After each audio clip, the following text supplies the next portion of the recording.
and codified the Make America Great Again agenda into law. After this monumental achievement, no other president in modern history has worked harder and faster to fulfill their campaign promises than Donald Trump. The One Big Beautiful Bill will get the United States of America firing again on all cylinders. It's safe to say that over the past few weeks, the president has delivered on many, many wins.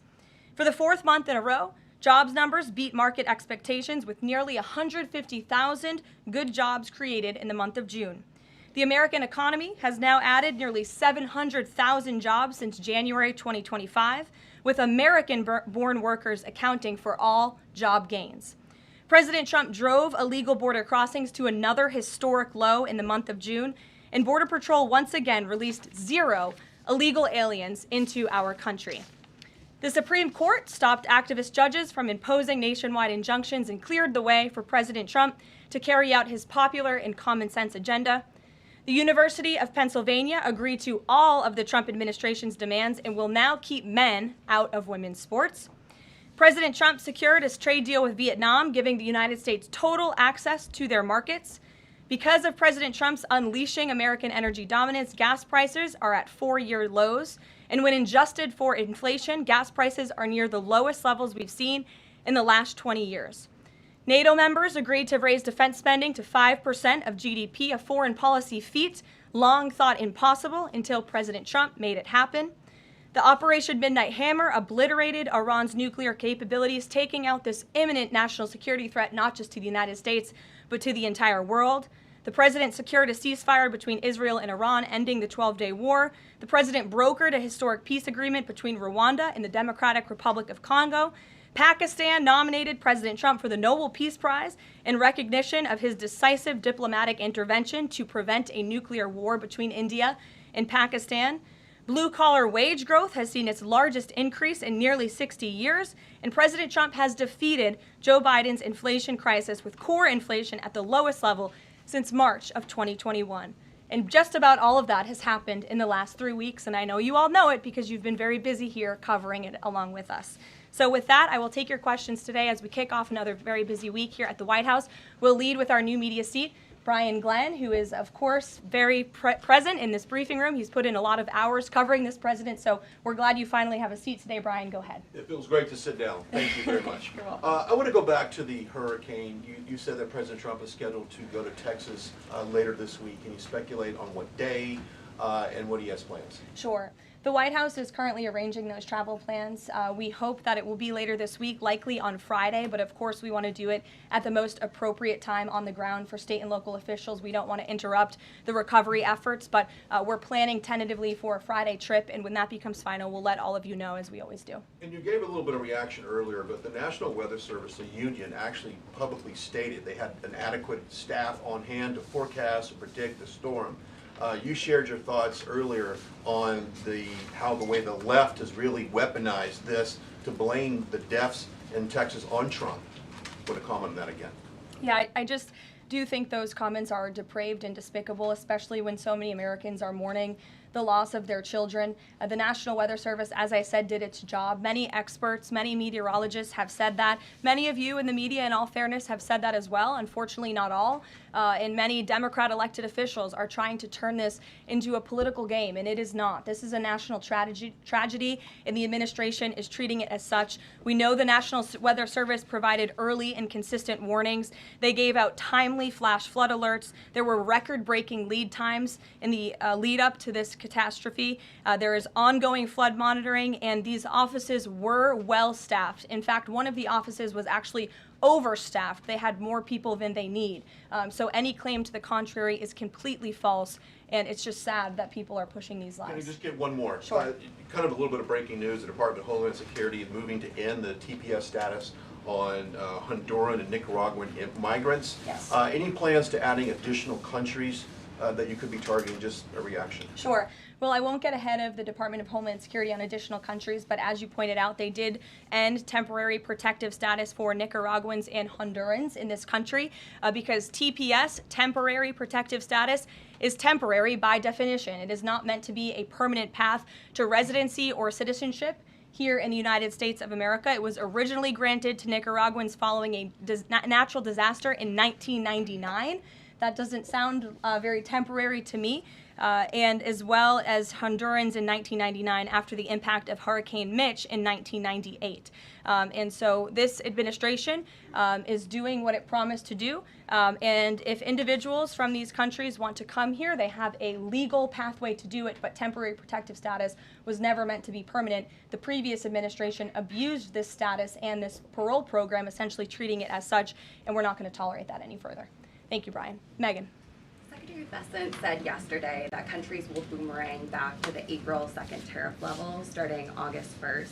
Why did the president decide to have those tariffs not take effect Wednesday as originally scheduled? And then I was also wondering if you could share, obviously we saw the letters the president sent out on Japan and South Korea, but if any other major U.S. trading partners are getting letters today. Sure, yes, I can confirm. In fact, I have those letters. If you could get me the folder with the letters in them, Liz, they're right in the previous office. I have the signed letters that went out to both South Korea and Japan today. And there will be approximately 12 other countries that will receive notifications and letters directly from the President of the United States. And weeks ago, I stood at this podium and I told all of you that the President was going to create tailor-made trade plans for each and every country on this planet.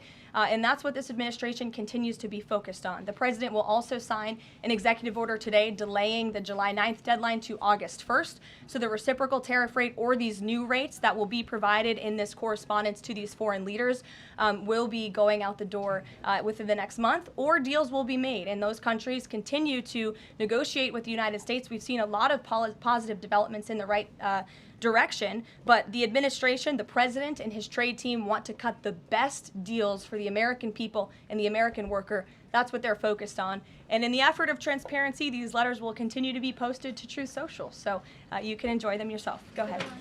Thanks, Caroline. Just about the visit of Prime Minister Netanyahu today, I was just wondering why that is not open to the press. Previous visits by him, we've had Oval Office press conferences. Does that reflect somehow the kind of sensitivity of this particular visit? No, they're having a private dinner. There's many important matters that are obviously ongoing in the region, as you know. The utmost priority for the president right now in the Middle East is to end the war in Gaza and to return all of the hostages. Also, as you know, there was a ceasefire proposal that Israel supports that was sent to Hamas, and we hope that they will agree to this proposal. We want to see all of the hostages released. That's on the top of the president's mind, so that will be discussed, as well as the many other positive developments we've seen in the Middle East. I want to go back to the trade deals. As you see, we have these beautiful letters that the president has signed. This one is to the President of the Republic of Korea, original signature on that, and these will be mailed. And then here we also have another letter to the Prime Minister of Japan as well. Both countries will be receiving a 25% tariff rate effective on August 1st. Go ahead. Thank you so much. You said it, and the President said it many times, you want to see an end to the war in Gaza. Will he give guarantees during this 60-day period of ceasefire that actually the war will end? Because this is a sticking point with Prime Minister Netanyahu, and I'm wondering if they see eye to eye on this point. And how do you see the next day? What the next day in Gaza will look like? Look, right now the president is focused on today and to get the Hamas to agree to this ceasefire. I don't want to comment on the details of the arrangement out of respect for these negotiations, but a agreeable and appropriate ceasefire proposal has been sent to Hamas. And I can also tell you Special Envoy Witkoff intends to travel to Doha later this week, where he will continue to engage in these discussions. And the Qataris and the Egyptians have been incredibly helpful partners in mediating these negotiations and discussions to bring peace to this region and end this conflict once and for all. Kristen. Two questions. Thank you, Caroline. Sure. The first question is President Trump reconsidering his plan to phase out FEMA, given what officials have said is their critical role on the ground now in Texas? Look, the president wants to ensure American citizens always have what they need during times of need. Whether that assistance comes from states or the federal government, that's a policy discussion that will continue. And the president has always said he wants states to do as much as they can, if not more. And in the case of Texas, the state and local officials are doing a tremendous job. And I know the president, Secretary Noem, and the federal government are very proud to be working with them. And the president has promised to give Texas the assistance that they need during this tragic time. Just one follow-up on cuts overall. Over the weekend, President Trump said that Elon Musk was a train wreck. Are there, given this current viewpoint, are there concerns within the White House or from the president himself over the cuts that happened under Musk while he was advising DOGE, including the National Weather Service? I think I've already addressed that, Kristen, and what I can tell you is that these offices were fully staffed. The San Angelo office was fully staffed with 12 forecast meteorologists. There were no vacancies. The San Antonio office was operating with 11 forecasters, and as Brian said, the union themselves said that there was adequate staffing. So I think those words speak for themselves, and the numbers speak for themselves. This was a once-in-a-century flash flood, a tragic natural disaster, and the administration is doing all that we can on the ground to help these families during this time of need. Jeff. Thanks very much, Caroline. Just following up on Kristen's question, is it still the president's plan to phase FEMA out by the end of this year? I just answered Kristen's question for you. One more, hold on, one more. Sure, I'll give it to you. Go ahead. The follow-up on trade as well. 12 more letters coming, you said. Can you give us a sense of which countries those are? I'll let the president reveal those in very due time. Keep your eyes on Truth Social. Michael, in the back. Thank you, Caroline. An armed shooter today was shot in McAllen, Texas, after opening fire on Border Patrol agents. Comes just days after Democratic Congresswoman Pramila Jayapal recently said she gets, quote, inspired when activists obstruct ICE. Does the White House expect Democrats to tone down their rhetoric in light of what we saw today in McAllen, Texas? We certainly call on Democrats to tone down their rhetoric against ICE and Border Patrol agents who, again, are everyday men and women. I would encourage AOC and other Democrats to actually meet with the United States Border Patrol. These are honorable Americans who are just simply trying to do their job to enforce the law. They go home to their families every night just like we all do, and they deserve respect and dignity for trying to enforce our nation's immigration laws and to remove public safety threats from our communities. The White House is aware of the shooting that took place today in Texas, and we are working with the appropriate federal agencies to get to the bottom of what happened. Caroline, the DOJ and FBI have now concluded there was no Jeffrey Epstein client list. What do you tell MAGA supporters who say they want anyone involved in Jeffrey Epstein's alleged crimes to be held accountable? This administration wants anyone who has ever committed a crime to be held accountable, and I would argue this administration has done more to lock up bad guys than certainly the previous administration. And the Trump administration is committed to truth and to transparency. That's why the Attorney General and the FBI Director pledged at the President's direction to do an exhaustive review of all of the files related to Jeffrey Epstein's crimes and his death. And they put out a memo in conclusion of that review. There was material they did not release because, frankly, it was incredibly graphic and it contained child pornography, which is not something that's appropriate for public consumption. But they committed to an exhaustive investigation. That's what they did, and they provided the results of that. That's transparency. Follow up on that, Sure. Caroline. Okay, so the FBI looks at the circumstances surrounding the death of Jeffrey Epstein. According to the report, this systematic review revealed no incriminating client list. So what happened to the Epstein client list that the Attorney General said she had on her desk?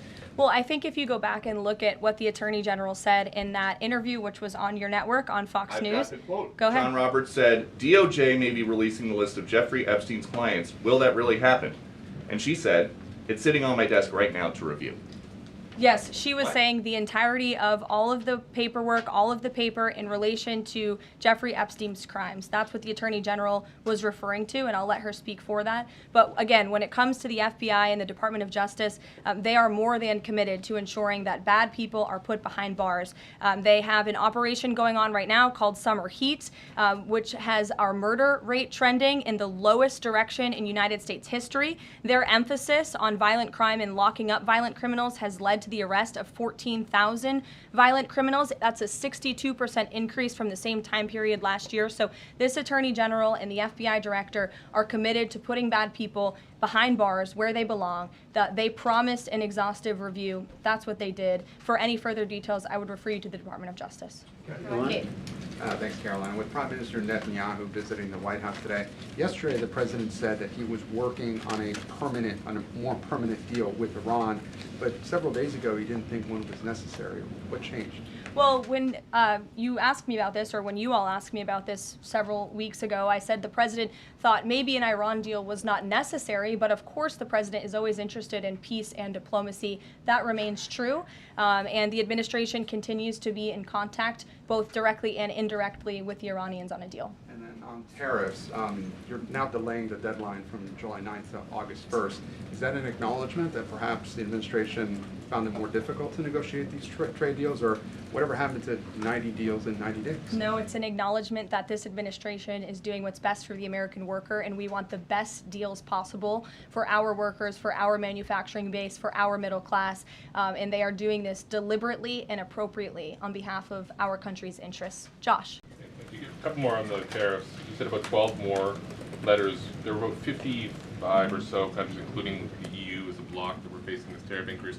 All of those, to understand you correctly, are now deferred to August 1st, right? Correct. And on the 12, what happens with the remaining, whatever it would be, 40 something? So just 12 today. There will be additional letters in the coming days. So all of them are going to get a letter at some point? Correct. Okay, and can you tell me why he decided to start with South Korea and Japan? Are they annoying him?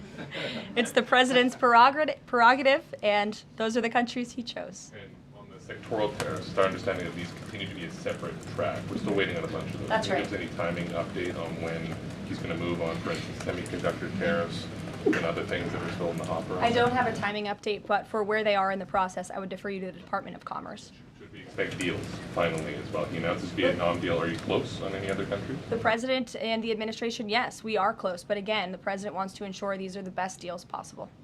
And I would add just one more thing on trade and tariffs to wrap it up. Look at the extensive work this president has put into cutting these good deals and doing what's right for the American worker. He is literally looking at the map and looking at every country on the planet and seeing where they are ripping off the American people, seeing where they have hollowed out our industrial base, seeing where our jobs have gone to other countries overseas because of their tariff policies, and he's trying to correct that. So this is decades of bad trade policy that has led to a deficit that is ravaging our country, that is ravaging our middle class, and the president is taking a very deliberate approach to correcting this wrong of many decades, of many past presidents.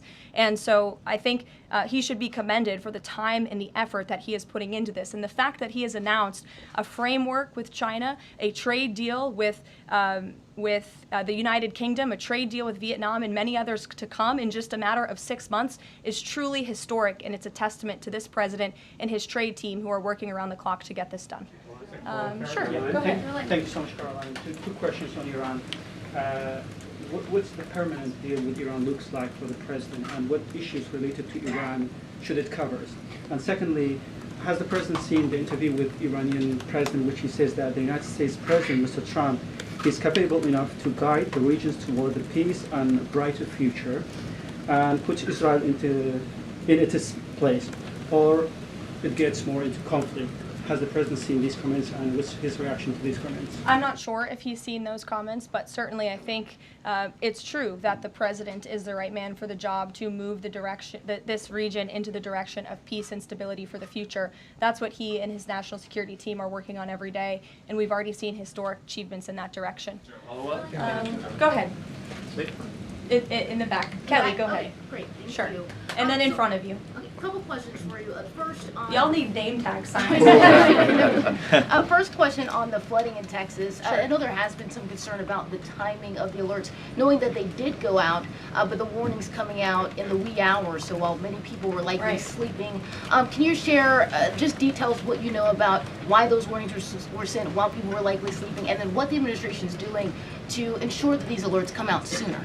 Well, the alerts imminently were sent out before the flood when people were sleeping because the flood hit in the very early hours of the morning. So people were sleeping in the middle of the night when this flood came. That was an act of God. It's not the administration's fault that the flood hit when it did. But there were early and consistent warnings. And again, the National Weather Service did its job. On July 2nd, there were initial notices of potential weather and flooding risks were issued. On July 3rd, escalating warnings throughout the day with a flood watch issued at 1:18 p.m. And then later at 6:10 p.m. on July 3rd, the Weather Prediction Center warned of excessive rainfall and a high likelihood of flash flooding. At 6:22 p.m. July 3rd, National Weather Center issued a hydraulic warning highlighting considerable flooding risks, including in Caryville County.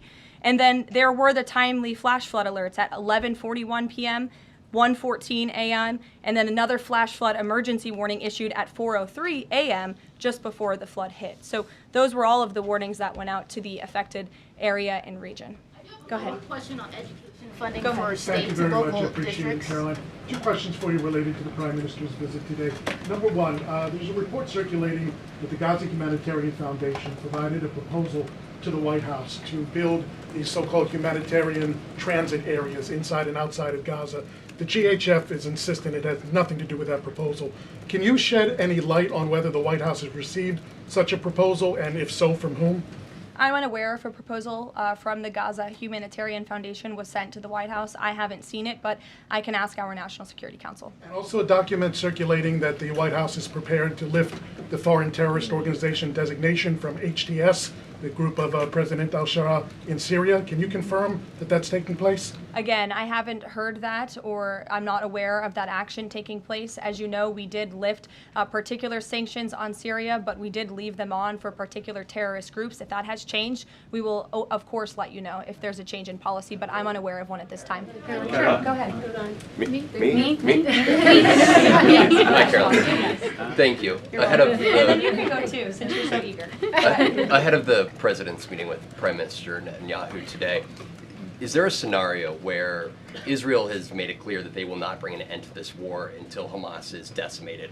And the president just 5 months ago suggested a potential takeover of Gaza. Is there a situation where tonight the 2 men will change their posture, and in the scenario that Hamas turns over the remaining hostages, that the war could come to a permanent end, and that they will seek that under that scenario that they would essentially try to bring this war to a permanent end beyond just that 60-day ceasefire? Again, you're putting a hypothetical situation in the air, so I don't want to comment on that out of respect for these ongoing negotiations and discussions that are taking place. But as for the takeover of Gaza, I don't believe the president ever said that. I think he discussed a rebuilding of Gaza once this war is over. This has become an uninhabitable place for human beings, and the president has a big heart. He wants this to be a prosperous, safe part of the region where people and families can thrive, and there will be a need for a real rebuilding effort when the time comes. But right now we need to end this war, and we need to bring all of the hostages home.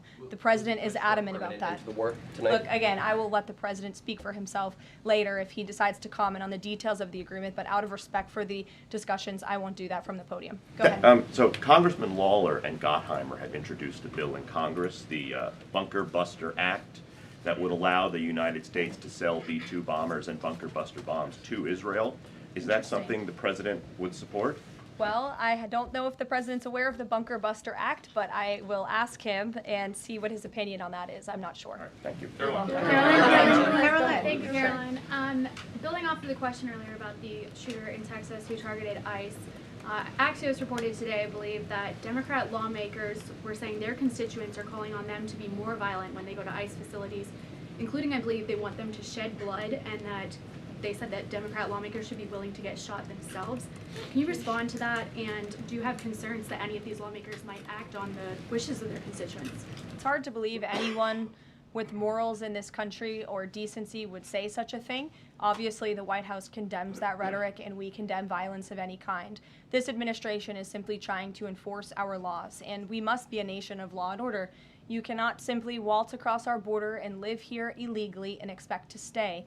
We are going to enforce our nation's laws, and the men and women who are doing that are doing so in a respectful way.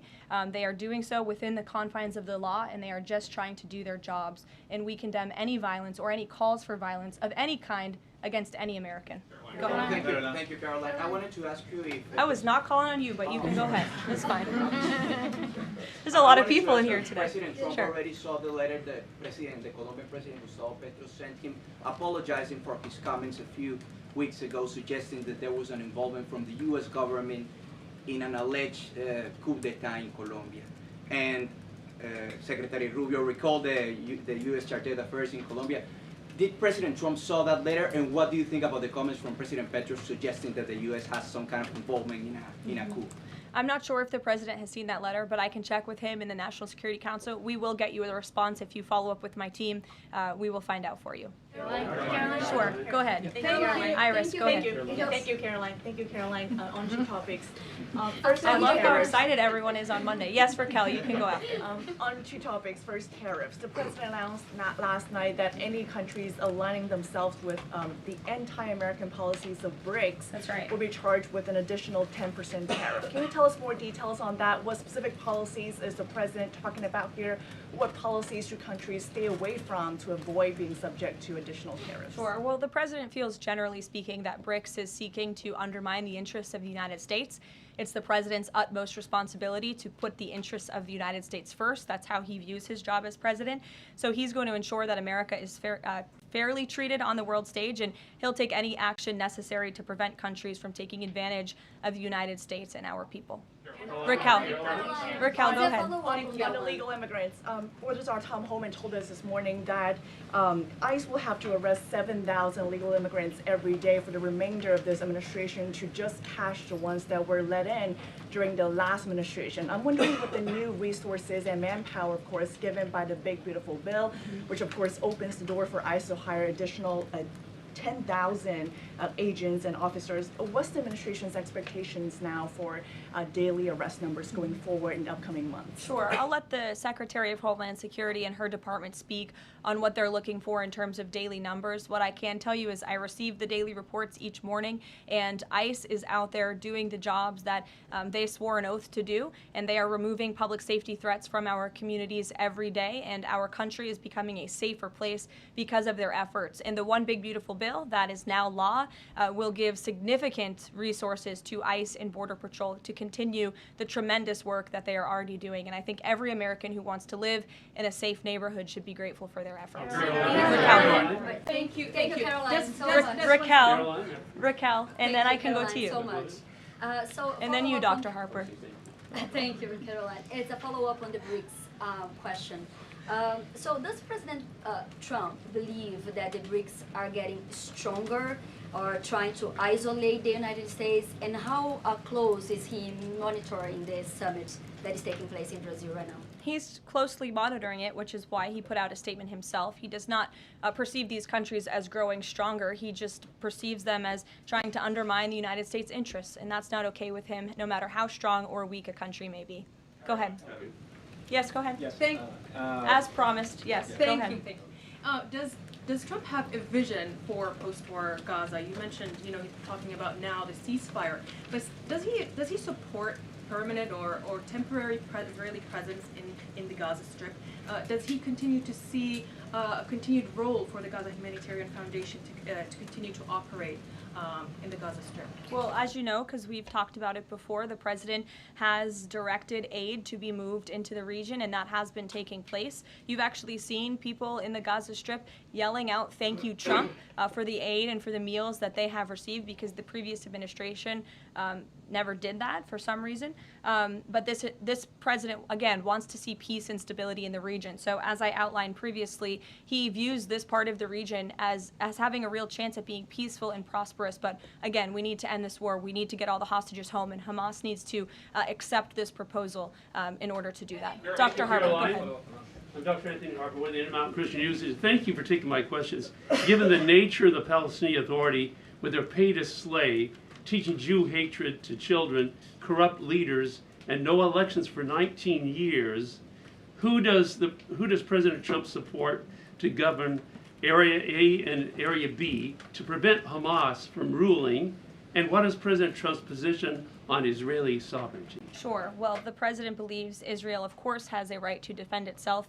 As for the first part of your question, you're getting ahead, Dr. Harper. As I told you, the president wants Hamas to accept this proposal right now. He wants to see peace in this region, and he's committed to doing that. Sean. Hey, Caroline, can you just please walk us through the decision to halt the supply of weapons to Ukraine at a time when Russia is really hitting Ukrainian cities and civilians? Was that the president who decided that, or did the Pentagon do it without his approval? No, neither of those things are true. I'm happy to walk you through it. This was a standard review by the Pentagon of all weapons and all aid and all support that the United States is providing all countries and all regions around the world, not just Ukraine. When the Secretary of Defense took office, he directed the Pentagon to conduct this review to ensure that everything that's going out the door aligns with America's interests. So it's a pause to review to ensure that everything the Pentagon is pushing out there is in the best interest of our military and our men and women in uniform. Fran.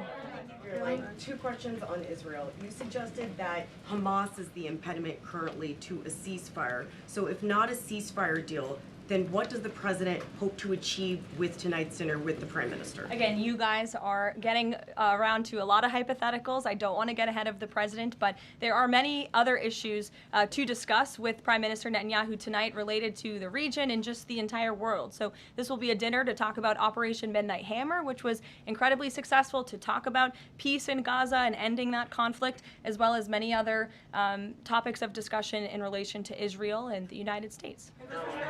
Sure, go ahead. Thank you, Caroline. Given the fact, this is on the trade letters, given the fact that the president put into effect the tariffs on April 2nd and then put the pause into place, is the president at all concerned that these countries that are receiving the letters won't take them seriously because the deadline seems to have shifted already and may shift again? They will take the letters seriously because they have taken the president seriously, and that's why the president's phone, I can tell you, rings off the hook from world leaders all the time who are begging him to come to a deal. And this administration is working hard to ensure those deals are in the best interest of the American people. And this delay, again, is in the best interest of the American people. And you all will continue to see these letters released on the president's Truth Social, and we will see you all later. Thank you, guys. Thanks, Caroline.